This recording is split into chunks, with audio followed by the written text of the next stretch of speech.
بسم اللہ الرحمن الرحیم۔ السلام علیکم ناظرین محترم، آج ہم آپ کو بتانے جا رہے ہیں کہ سعودی ایمبیسی نے گزشتہ ہفتے کیسی پرفارمنس دی، وہاں پہ ویزا سٹیمپنگ کا عمل کیسا رہا، اور آنے والے ہفتے میں سعودی ایمبیسی میں کیا کیا ہونے والا ہے، اور کون کون سے نئی شرائط، کون کون سی نئی ریکوائرمنٹس، کون کون سے نئے ڈاکومنٹس کی ڈیمانڈ کی گئی ہے سعودی ایمبیسی کی طرف سے۔ ساری ڈیٹیل آج ہم آپ کے ساتھ شیئر کریں گے۔ ورک ویزا اور وزٹ ویزا کے متعلق بھی آج ہم سے ڈسکس کریں گے۔ اگر ہم ڈیلی ریگولر روٹین وائز بات کریں تو شروع میں کوٹا سسٹم جاری رہا، جو ایک نارمل روٹین میں کوٹا سسٹم تھا، پاسپورٹ سموتھلی لگتے رہے، ویزا سٹیمپنگ کے عمل میں کوئی پریشانی کا عمل نہیں رہا، نہ ہی کوئی تعطل کا عمل۔ جو ویزا سٹیمپنگ ہونے کے لیے جاتا تھا لگ کے واپس آتا تھا۔ اسلام آباد ایمبیسی میں بھی روٹین وائز کام رہا، کراچی ایمبیسی میں بھی روٹین وائز کام رہا۔ ہاں، پریشانی کا عمل کہاں پہ آیا؟ نیب ٹیک کی وجہ سے۔ پریشانی کا عمل کس کی وجہ سے آیا؟ اوریجنل عقد عمل کی وجہ سے۔ پریشانی کا عمل کس کی وجہ سے آیا؟ وزٹ ویزا یعنی فیملی وزٹ ویزا کے اوپر ریکوائرمنٹس کی پرمار کر دی گئی۔ تمام کے تمام ٹریڈز کے اوپر نیب ٹیک لاگو کر دیا گیا، لیبر کو بھی نہیں بخشا گیا۔ عام المنزلی، سائق خاص اور تعمیل، تحمیل و تنزیل کے علاوہ تمام کے تمام ویزا ٹریڈز کے اوپر نیب ٹیک لاگو کر دیا گیا۔ اوریجنل عقد عمل صرف کراچی میں ڈیمانڈ کیا جا رہا تھا، اوریجنل عقد عمل اسلام آباد میں بھی لاگو کر دیا گیا۔ اوریجنل عقد عمل کی وجہ سے اسلام آباد میں 1 فروری کے بعد کوئی ویزا نہیں لگے گا، لہٰذا جن لوگوں کے ویزا 1 فروری کے بعد اسلام آباد ایمبیسی میں ویزا سٹیمپنگ کے لیے جائیں گے، وہ اپنے اوریجنل عقد عمل اسلام آباد سے، سعودی عربیہ سے ضرور منگوائے، اس کے بغیر آپ لوگوں کا ویزا نہیں لگے گا۔ سیکنڈلی، اگر ہم اس تمام پروسیجر کو براڈر وے میں دیکھیں تو سعودی عربیہ نے ویزا سٹیمپنگ کے عمل کو مشکل سے مشکل تر کر دیا ہے۔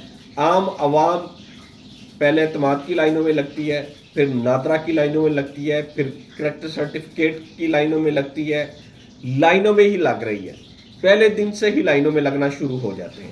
اس سے نکلتے ہیں تو سعودی ایمبیسی کے لائنوں میں وہ خود تو نہیں لگتے، لیکن ان کا پاسپورٹ ایسی لائن میں لگتا ہے، ایسی لائن میں لگتا ہے کہ اس کو آگے پہنچانے کے لیے ان کو ایکسٹرا پیمنٹ کرنی پڑتی ہے۔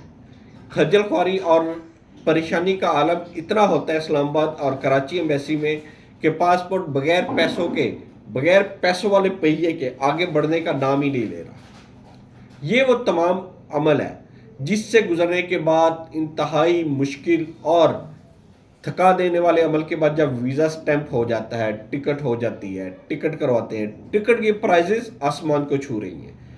آج سے 2 ماہ پہلے اور آج کی پرائز ڈبل ہے۔ گائے کٹا وچھا بیچ کے ٹکٹ خریدی جاتی ہے، ایئرپورٹ پر جایا جاتا ہے، اور ایئرپورٹ پر ان کے لیے ایک عجیب و غریب سما ہے۔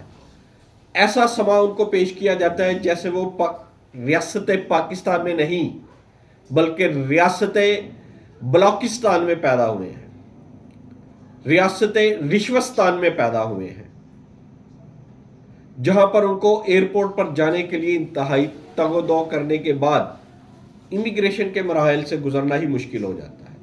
بہت سارے لوگ امیگریشن مراحل سے گزرنے کے ساتھ ساتھ اپنے گھروں کو واپس لوٹ جاتے ہیں، ساری امیدیں، سارے خواب چکنا چور کر کے گھر واپس آ جاتے ہیں۔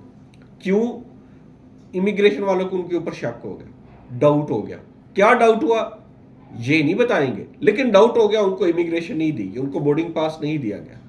اوریجنل ڈاکومنٹ، اوریجنل عقد عمل، original passport, NIC، ticket, visa, ہر ایک چیز ان کے پاس، اور امیگریشن نہیں کی گئی۔ وجہ کیا ہے؟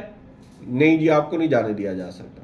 ان کے اوپر کوئی FIR نہیں، کوئی کمپلین نہیں، کوئی کچھ نہیں۔ ایک معصوم غریب بچہ امیگریشن کروانے جاتا ہے لیکن ایئرپورٹ سے واپس آ جاتا ہے۔ پاکستان سے نکلنا اتنا مشکل ہو گیا ہے، اتنا مشکل ہو گیا ہے جتنا افغانستان سے امریکہ کو نکالنا تھا۔ یہ اس سے بڑا المیہ بن چکا ہے پاکستانیوں کے لیے۔ گرین پاسپورٹ کی ویلیو باہر تو دور درکنار، باہر کے ایئرپورٹس پر تو درکنار، پاکستانی ایئرپورٹ پر ان کو خجل خوار کیا جا رہا ہے۔ پاکستانی ایئرپورٹس پر ان کی امیگریشن نہیں کی جا رہی، ان کو وہ ایک الگ سے مصیبت ان کے اوپر لاگو کر دی گئی ہے۔ پہلے ہی اتنے مسائل تھے، پہلے ہی نیب ٹیک جیسی بلا کو ان کے اوپر لاگو کر دیا گیا، اب امیگریشن مسائل بھی شروع ہو گئے۔